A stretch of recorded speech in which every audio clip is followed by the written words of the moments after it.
তুমি কি ভাবছো আমি কষ্ট পাচ্ছি? এই যে তুমি ফোন করো না, মেসেজ করো না, তুমি কি ভাবছো আমি তোমার জন্য অপেক্ষা করে বসে থাকি? একদমই না।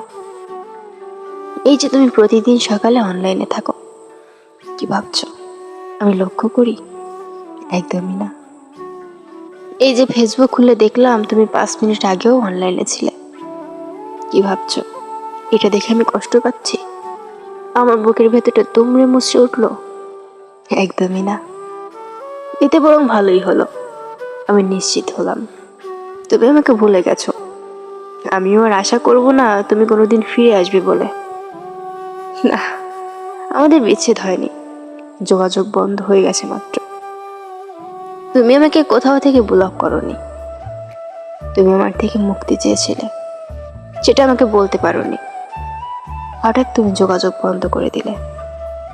আমি বুঝলাম যে যাবার সে চলেই যাবে।